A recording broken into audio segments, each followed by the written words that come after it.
Hello and welcome back. I'm Suzanne Smith. In my last video, we explored the idea that exhaustion isn't always asking us to push harder.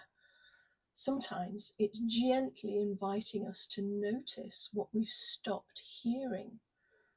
And today I'd like to stay with that thought for a little longer. Because one of the questions I'm most often asked is, why do I do this? And that this can be a whole range of things. Why do I find it so difficult to say no? Why do I worry so much about upsetting other people? Why do I keep replaying, overthinking conversations? Why do I feel guilty when I put other people first? If you've ever found yourself asking those questions, I'd love to offer you a slightly different perspective. What if these questions aren't signs that something's wrong with you? What if they're signs that at some point in your life, you found a way to cope? I personally think that that's a much kinder place to begin. You see, as children, we don't get to choose the environments we grow up in. Instead, we learn. We learn what helps us to feel safe, what helps us to feel accepted, what helps us to belong. Sometimes we learn that being helpful earns praise. Sometimes we learn that staying quiet avoids conflict. Sometimes we discover that being the reliable one helps to keep everything calm and everybody happy. And without even realizing it, those become ways that are very familiar, not because anybody sat down and taught us, but because at the time they worked. They helped us to navigate our world and survive. One of the things I say quite often is that your coping strategies are rarely random. In actual fact, they're usually incredibly intelligent. When we look back with compassion, we can often see exactly that they were doing what they were designed to do, to protect us, to help us belong, to help us feel loved, and to help us feel safe. And that's why I don't like using labels that kind of make us feel broken, because it's all too easy to describe ourselves as a people pleaser. Maybe to describe ourselves as being too sensitive or too emotional or too anxious or just too much. But all of these labels can become just another stick that we beat ourselves with. Nowadays, I find myself wondering, what if we simply became curious and ask ourselves, I wonder why I learned to do that. I wonder what that behaviour was trying to protect. I wonder what I needed at the time. Can you feel how different those questions are? One invites criticism, the other one invites a deeper understanding, a deeper connection. Something else that I've noticed over the years is that many women, and I include myself in this, become incredibly good at listening to everyone else's voice.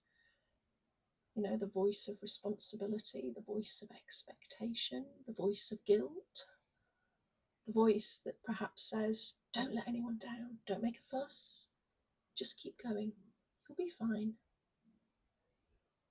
They're all really familiar voices. Perhaps you've heard them too, and it's not just me on my own.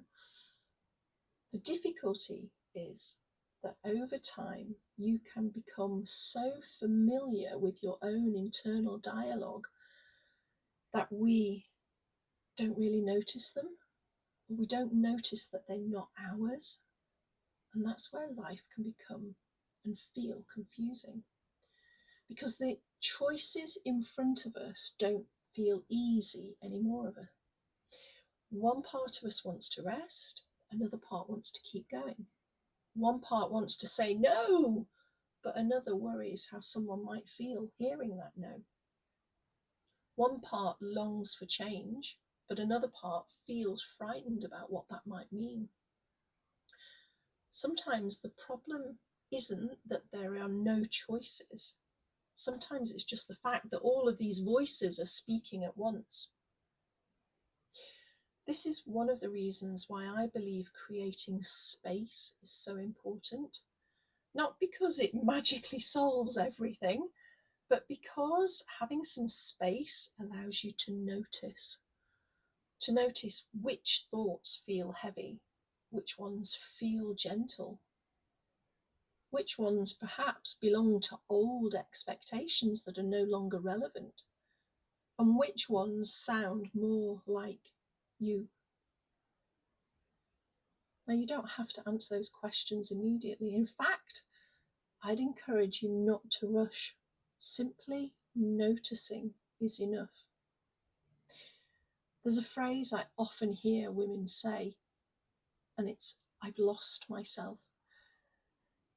Every time I hear those words, I quietly think, I don't believe you've lost yourself at all. I think you're simply surrounded by so many other voices that it's become really difficult to hear your own.